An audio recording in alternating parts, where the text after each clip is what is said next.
राजस्थान सरकार के पूर्व मंत्री चौधरी दिग्विजय सिंह जी,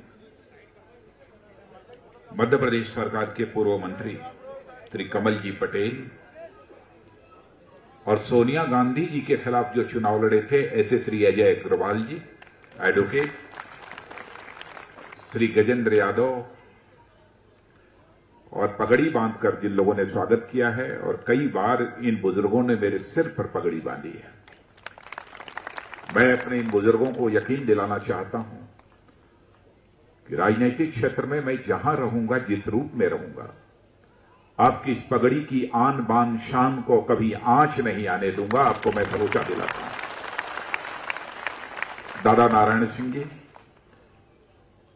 चौधरी कालीराम जी, चौधरी नारायण सिंह जी, चौधरी चांदराम जी, जगजीत जी, जयप्रकाश जी, निगम पार्षद श्री कृष्ण शहरावत, निगम पार्षद श्री रामनिवास, पूर्व निगम पार्षद श्रीमती विमला चौधरी, पूर्व निगम पार्षद महेश अत्री, जिलाध्यक्ष, और चलो बना दिया अध्यक्ष, तो बना दिया। यहां उपस्थित मेरे सभी सम्मानित बहनों एवं भाइयों, मैं यहां पर सत्यप्रकाश राणा के लिए वोट मांगने आया हूं।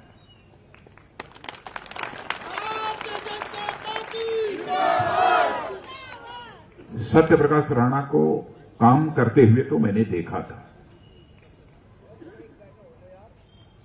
लेकिन सत्यप्रकाश राणा के पारिवारिक जीवन के बारे में मुझे जानकारी बहुत नहीं थी।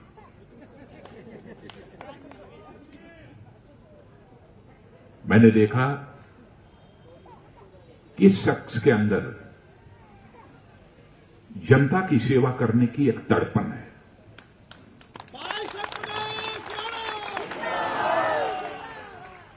हर समय जब भी होता है तब जनता की समस्याओं को लेकर हमारे दरवाजे पर यह दस्तक दे देते हैं। समय मैं दूं अथवा न दूं, ये हाजिर हो जाते हैं। मुझे लगता है कि ऐसे जो राजनीतिक क्षेत्र में काम करने वाले कार्यकर्ता होते हैं, वह राजनीति केवल सत्ता का सुख भोगने के लिए नहीं करते हैं, बल्कि जनता की सेवा करने के लिए वह राजनीति करते हैं। और मुझे यह नहीं मालूम था कि इन्होंने बिहार की किसी लड़की से शादी की। वैसे चालू जीव हैं इन्होंने, इसका मतलब कि बिहार का वोट पक्का कर लिया है। यहां तो राजनीति की है इन्होंने। यहां बिहार के लोग हैं कि नहीं है? अरे वाह, अब तो पक्का ही है भाई। अब क्या बहनों भाइयों, एक साल में यह 2 बार चुनाव हो रहा है। नहीं होना चाहिए था। चुनाव बराबर चाहे विधानसभा हो अथवा लोकसभा, 5 वर्ष में केवल 1 बार होना चाहिए। लेकिन क्यों 2 बार एक ही साल में यह विधानसभा के चुनाव हो रहे हैं? कौन इसके लिए जिम्मेदार है? मैं आपसे यह अपील करने आया हूं, जिसके कारण, जिन लोगों के कारण, जिस पार्टी के कारण 1 साल के अंदर 2 बार विधानसभा के चुनाव इस दिल्ली में हो रहे हैं, उन्होंने दिल्ली की जनता के साथ एक बहुत बड़ा अपराध किया है और उस अपराध की सजा उन्हें दी जानी चाहिए। यह अपील करने के लिए आपके सामने खड़ा हुआ। और इसे मैं अपराध क्यों मानता हूं?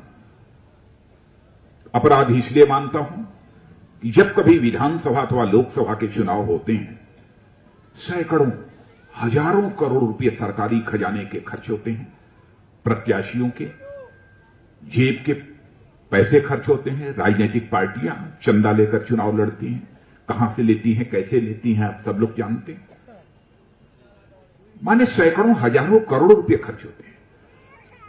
लेकिन बहनों भाइयों, सरकारी खजाने में जो भी पैसा जमा होता है, वह केवल सत्ता में बैठे हुए मंत्री और नेताओं की जेब का पैसा नहीं होता है, बल्कि झुग्गी झोपड़ी में रहने वाला जो गरीब है, उसकी भी जेब का पैसा सरकारी खजाने में टैक्स के रूप में जमा होता है। अब जब सरकारी खजाने का पैसा जो 5 साल में एक बार खर्च होना चाहिए और 1 साल में ही 2 बार जिसने भी खर्च कराया, मैं मानता हूं कि उसने दिल्ली की जनता के साथ इंसाफ नहीं किया, उसे सजा मिलनी चाहिए। आप लोगों ने भारतीय जनता पार्टी को भले ही बहुमत न दिया हो, लेकिन दिल्ली विधानसभा की सबसे बड़ी राजनीतिक पार्टी के रूप में चुनकर भेजा था, और उसके बाद एक नई नवेली पार्टी बनी है। आप लोगों ने सोचा कि बहुत ईमानदार नेता आ गया है, नंबर 2 पर उसे चुन दिया, नंबर 3 पर कांग्रेस थी। मैं आपसे पूछना चाहता हूं, यदि सरकार बननी थी, जो सबसे बड़ी पार्टी विधानसभा की थी, उसे सरकार बनाने का हक था, और यह दूसरी पार्टी थी, रंच मात्र भी नैतिकता होती तो डंके की चोट पर कह देते कि हम राजनीति केवल सरकार बनाने के लिए नहीं करते हैं, हम राजनीति समाज बनाने के लिए करते हैं, दिल्ली बनाने के लिए करते हैं। इसलिए दिल्ली की जनता ने यदि भारतीय जनता पार्टी को सबसे बड़ी पार्टी के रूप में चुनकर भेजा है, तो मैं भारतीय जनता पार्टी को समर्थन देकर 5 वर्ष तक सरकार चलाने के लिए तैयार हूं। समर्थन वो मुद्दों के आधार पर हो सकता था, मुद्दों के आधार पर समर्थन दे, नैतिकता का तकाजा तो यह था। कम से कम सैकड़ों और हजारों करोड़ रुपए 1 साल के अंदर 2 बार तो खर्च न होते। इसीलिए मैं कहना चाहता हूं, सजा दी जानी चाहिए बहनों भाई। यह प्रत्यक्ष अपराध भले ही न हो, लेकिन अप्रत्यक्ष अपराध है। और उन्होंने किया क्या? कहा कि हमने बिजली का रेट आधा कर दिया, हमने पानी की कीमत कम कर दी, उसके बारे में भी कहा था कि आधा कर दिया, पानी का रेट भी फ्री पानी सबको, चाहे मीटर लगा हो चाहे न लगा हो, हाँ दे दिया, मिल गया सबको। मैं आप लोगों से पूछ रहा हूं, 700 मीटर पानी को मिल गया? नहीं मिला। उसका कारण था, देखिए कहना और करना दोनों में अंतर होता है। पानी आता है, पानी पहुंचाने में पैसा खर्च होता है, बिजली पैदा करने में पैसा खर्च होता है, बिजली भेजने में खर्च होता है। तो जब कोई भी सरकार यह कहती है कि हम इसकी कीमत आधा कर देंगे, अथवा यह सामान हम किसी को मुफ्त में मुहैया करा देंगे, तो उस सरकार की जिम्मेदारी यह बनती है कि जो बजट पास होता है उस बजट में उतने पैसे की वो व्यवस्था कर दे। ईमानदारी की बात तो देखिए तब है ना। 49 दिन तक इन्होंने सरकार चलाई, कहकर तो निकल गए, अपने तो भाग खड़े हुए, लेकिन बजट में उन्होंने बिजली और पानी का जो आश्वासन दिया था, उसके पैसे की व्यवस्था उन्होंने नहीं की। बहनों भाइयों, क्या चाहते हैं कि वैसा ही धोखा हम लोग भी दें? हम धोखा नहीं देंगे। हम आपकी आंखों में धूल झोंक कर राजनीति करने में विश्वास नहीं करते हैं, बल्कि हम आपकी आंखों में आंख डालकर राजनीति करने में विश्वास करते हैं। और मैं कहना चाहता हूं कि यहां पर पढ़े लिखे लोग भी मौजूद होंगे, यहां पर प्रेस के लोग भी मौजूद हैं। मेरी एक भी बात गलत हो तो अपने अखबार के पन्नों पर लिख देंगे कि राजनाथ सिंह आए, झूठ बोलकर गए हैं, जनता को गुमराह करके गए हैं। मैं उसका स्वागत करूंगा, क्योंकि मैं जनता से झूठ बोलकर जीवन में न राजनीति की है और न कभी राजनीति करूंगा। आपको भरोसा दिलाना चाहता हूं। मैं तो यह मानता हूं कि भारत की राजनीति में नेताओं ने अपनी कथनी और करनी में अंतर होने के कारण जो विश्वास का संकट पैदा किया है, यह विश्वास के संकट को दूर करना, यह हमारे लिए सबसे बड़ी चुनौती है। इस पर विजय प्राप्त करना, राजनीति के प्रति, नेताओं के प्रति जनता का भरोसा, जनता का विश्वास कैसे पैदा हो, इसकी चिंता करना हमारी यह जिम्मेदारी है। और इसे अपने जीवन की, राजनीतिक जीवन की सबसे बड़ी मैं चुनौती मानता हूं। इसलिए मैं यह बात आपके सामने कर रहा हूं। लोग ये कह सकते हैं कि साहब आप भारत सरकार के गृह मंत्री हैं, नरेंद्र भाई मोदी भारत के प्रधानमंत्री हैं, 7-8 महीने हो गए, आपने क्या किया? बहनों भाइयों, ईमानदारी से अपने कलेजे पर हाथ रखकर पूछना, हर महीने पेट्रोल और डीजल की कीमत बढ़ती थी, लोग कहते हैं अंतर्राष्ट्रीय बाजार में क्रूड ऑयल की कीमत कम हो गई, इस कारण पेट्रोल और डीजल की कीमत इस सरकार ने कम कर दी। लेकिन मैं पूछना चाहता हूं यह आरोप लगाने वाले लोगों से, कांग्रेस की हुकूमत में भी क्रूड ऑयल की कीमत अंतर्राष्ट्रीय बाजार में जब भी कम हुई है, कांग्रेस की हुकूमत ने पेट्रोल और डीजल की कीमतें कम नहीं की है। हम लोगों ने की पेट्रोल और डीजल की। सुना है कि 8 महीने में 10 बार या 8 बार, हमको पूरा नहीं याद है, 8 बार या 10 बार कुछ ऐसे ही होगा, पेट्रोल और डीजल की कीमत कम हुई है कि नहीं, मैं आपसे पूछता हूं। बहनों भाइयों, इसका असर धीरे धीरे दिखेगा। पेट्रोल और डीजल की कीमतें जब कम होती हैं तो स्वाभाविक रूप से जो चीज आप दुकानों से खरीदते हैं उनकी भी कीमतें कम होने लगती हैं, क्योंकि वह सारा सामान दुकानों पर यदि पहुंचता है तो पेट्रोल और डीजल से चलने वाली गाड़ियों पर ही लदकर ही वहां पर वह पहुंचता है। महंगाई कम होने लगती है। 10 साल तक कांग्रेस की हुकूमत में नहीं हुआ है, एक काम किया।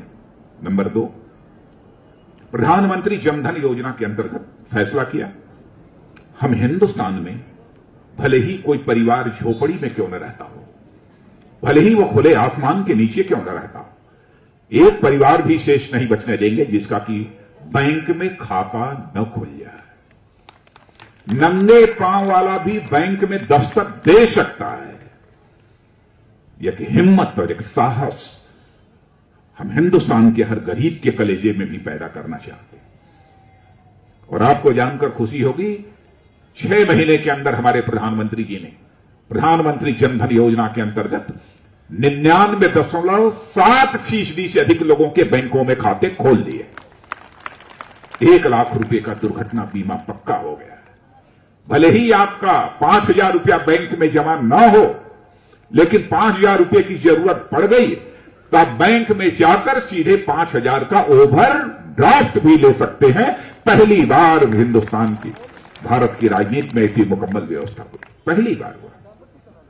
दूसरी चीज मैं आपसे पूछना चाहता हूं, मैं देख रहा हूं कि यहां पर गरीब परिवारों के भी नौजवान खड़े हैं। मैं आपसे इस सवाल का जवाब चाहता हूं। यह बताइए कि मनुष्य के हृदय की सबसे बलवती भावना क्या होती है? क्या चाहिए आपको? भोजन चाहिए, पानी चाहिए, मिठाई चाहिए, कपड़ा चाहिए, यह तो चाहिए, गाड़ी चाहिए, मकान चाहिए। लेकिन बहनों भाइयों, मैं कहता हूं, मनुष्य के हृदय की सबसे बलवती भावना यदि कोई होती है तो मान, सम्मान, स्वाभिमान की भावना मनुष्य के हृदय की सबसे बलवती भावना होती है। मनुष्य जीवन में हर चीज से समझौता कर सकता है, लेकिन अपने स्वाभिमान से कभी समझौता नहीं कर सकता। यह गलत है कि सही है? भले ही यहां पर कोई गरीब मां की कोख से पैदा हुआ जवान क्यों न खड़ा हो, भले ही उसे खाने के लिए एक समय की सूखी रोटी ही क्यों न मिलती हो, इस देश का बड़े से बड़ा राजा या महाराजा आकर यह कहे तुम गरीब हो, झोपड़ी में रहते हो, खाने के लिए तुम्हें सूखी रोटी नहीं मिलती है, चलो तुम्हारे नाम से मैं अपना राजमहल लिख देता हूं, खाने के लिए तुमको 5 स्टार होटल का बिल्कुल भोजन मुहैया कराया जाएगा, लेकिन शर्त यह होगी, ये प्रातःकाल सवेरे सोकर बिस्तर से उठोगे तो ब्रिजवासन के चौराहे पर खड़ा करके तुम्हारी खोपड़ी पर केवल 2 चांटे लगाए जाएंगे रोज, अथवा रोज तुमको 2 गाली दी जाएगी, और राजा कह दे कि तुमको राजमहल तुम्हारे नाम से लिख दूंगा। लेकिन यह सुनते ही तुम्हारे खोपड़ी पर रोज 2 चांटे लगाए जाएंगे, गालियां 2 दी जाएंगी। भले ही वह नौजवान गरीब मां की कोख से क्यों न पैदा हुआ हो, उसका स्वाभिमान जाग उठेगा, राजा को ललकारते हुए कहेगा, ए राजा, तुम्हारे राजमहल को मैं पैरों से ठोकर मारता हूं, लेकिन अपनी खोपड़ी पर मैं चाटा नहीं खा सकता हूं। यही होती है बहनों भाइयों स्वाभिमान की बात। अंतर्राष्ट्रीय जगत में भारत के मान, सम्मान, स्वाभिमान को यदि किसी ने बढ़ाया है तो हमारे प्रधानमंत्री नरेंद्र भाई मोदी ने बढ़ाया। अमेरिका दुनिया का सबसे ताकतवर देश कहता था हम नरेंद्र भाई मोदी को वीजा नहीं देंगे, अमेरिका में घुसने नहीं देंगे। उसी बीच पार्टी का राष्ट्रीय अध्यक्ष होने के नाते मैं अमेरिका गया था। वहां हमसे लोगों ने पूछा, अध्यक्ष जी आप आए हैं और आप लोग नरेंद्र भाई मोदी को प्रधानमंत्री बनाना चाहते हैं, लेकिन नरेंद्र भाई मोदी अमेरिका तो आए हैं, इसलिए वीजा अमेरिका तो दे, क्यों नहीं आप यहां की सरकार के लोगों से बात कर रहे हैं, जबकि आपकी सबसे बात हो रही है, बड़े बड़े दिग्गज नेताओं से बात हो रही है। तो मैंने कहा कि हम याचना करने नहीं आए हैं, हम याचना नहीं करते। यदि कुछ करना होता है, जरूरत पड़ती है तो हम रण करते हैं, हम याचना नहीं करते। लेकिन चलते चलाते धीरे धीरे मैंने उनकी कान में कह दिया। मैंने कान में कहा, याद रखना आज के 6 महीने के बाद लोकसभा का चुनाव होगा। लोकसभा के चुनाव में इस हिंदुस्तान की जनता ऐसे करामात करेगी, ऐसे करामात करेगी कि यही अमेरिका जो आज वीजा नहीं दे रहा है नरेंद्र भाई को, अमेरिका में घुसने नहीं दे रहा है, यही अमेरिका नरेंद्र भाई मोदी का पलक पावड़े बिछाकर स्वागत करेगा। और आपने देखा कि रेड कारपेट लाल गलीचा बिछाकर स्वागत किया गया। अंतर्राष्ट्रीय जगत में मान सम्मान स्वाभिमान को बढ़ाया है। और बहनों भाइयों, इंसान के हृदय की भावना जो यह स्वाभिमान की होती है, इसी ने आजादी दिलाई थी। और यही आपके अंदर की स्वाभिमान की भावना भारत की आजादी की रक्षा कर सकती है। आजादी नहीं होगी तो सत्यप्रकाश राणा जैसे लोग आपके दरवाजे पर दस्तक नहीं देंगे, जबरन पकड़कर लोगों से वोट दिलवाएंगे। ये सबसे बड़ी चीज आजादी हासिल की है चंद्रशेखर आजाद, सरदार भगत सिंह, खुदीराम बोस, अशफाकुल्ला खान, 20 साल, 21 साल, 16 साल, 26 साल के नौजवानों में इसी स्वाभिमान की भावना के कारण, वह स्वाभिमान की भावना राष्ट्रीय स्वाभिमान की भावना थी, जिसके कारण आजादी भारत को हासिल हुई है। इस स्वाभिमान की भावना पर कभी सवालिया निशान मेरे मत लगने देना। मेरे नौजवानों, में आपसे अपील करने के लिए आया और मैंने जीवन में इसका पालन किया है। गृहमंत्री बनने के बाद पाकिस्तान की जैसी पुरानी आदत पड़ी थी, जब होता था तब टिप से गोली चला देता था। तो उसके बाद हमारी सरकार बन गई, आदत पुरानी पड़ी थी, फिर गोली चला दिया, 5 लोग मार डाले गए। हमारे भारत के लोग, गरीब लोग जो भारत पाकिस्तान की सीमा पर रहते थे। मैंने टेलीफोन मिलाकर डायरेक्टर जनरल बीएसएफ से पूछा, हमारे ही मंत्रालय में आता है, मैंने पूछा क्या हो रहा है। उन्होंने कहा साहब 5 लोगों को मार डाला, निर्दोष लोगों को, गरीबों को गोली चलाई है, मोर्टार्स चलाए। मैंने कहा कि हमारे जवानों ने क्या किया है। उन्होंने कहा साहब हमने 16 बार सफेद झंडा दिखाया है, व्हाइट फ्लैग। मैंने कहा इसका मतलब क्या होता है। सफेद झंडा दिखाने का मतलब होता है, हे पाकिस्तान जी, आप मेरे ऊपर गोली मत चलाइए, हम आपसे बात करना चाहते हैं। मैंने कहा कि गोली चलाएं तब भी आप गोली नहीं चलाएंगे।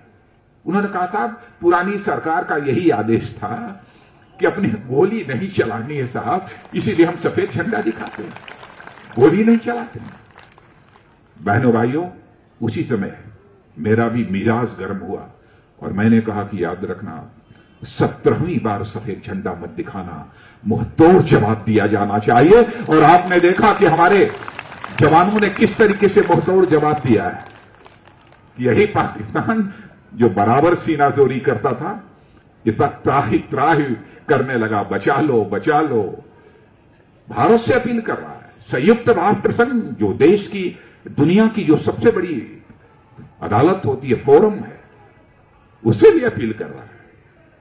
तो याद रखना बहनों भाइयों, आपके मान सम्मान स्वाभिमान पर हम किसी भी सूरत में चोट नहीं आने देंगे। और दूसरी चीज, जहां तक बिजली का, पानी का और सीवर, मैं समझता हूं दिल्ली को जितना मैंने समझा है, 3 चीजों की यदि मुकम्मल व्यवस्था हो जाए तो बहुत बड़ा काम हो जाए। क्या ख्याल है? यही है ना? इतना ही नहीं, चौथी एक चीज जिसके बारे में हमारे प्रधानमंत्री ने कहा है, 7 वर्षों के अंदर, 7 से लेकर 8 वर्षों के अंदर जहां झोपड़ी वहीं पक्का मकान, ये हमारे प्रधानमंत्री का वादा है।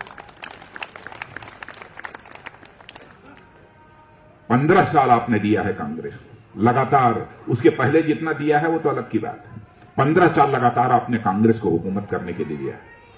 क्या बहनों भाइयों, भारतीय जनता पार्टी को, जिसकी दिल्ली में सरकार बन चुकी है, उसे 5 से लेकर 10 वर्षों तक आप समय नहीं दे सकते? मैं आपसे पूछना चाहता हूं, क्या हमें सरकार नहीं चलाने आता? आप हमें 5 से लेकर 10 साल तक का समय देंगे कि नहीं देंगे? मैं आपसे चाहता हूं।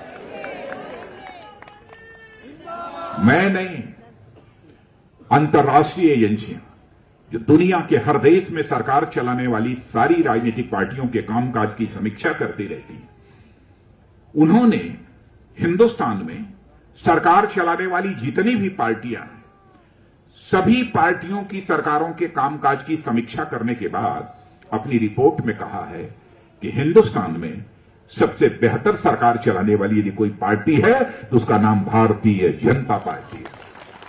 ये मैं नहीं कह रहा हूं, ये अंतर्राष्ट्रीय एजेंसियां। मैं यह भी दावा नहीं करता हूं कि हम परफेक्ट हैं, हम अव्वल हैं, हम ऐसा कोई दावा नहीं करना चाहिए। उनका कहना है जितनी भी पार्टियां हैं उनमें सबसे बेहतर यह भारतीय जनता पार्टी है, यह वो कहती है।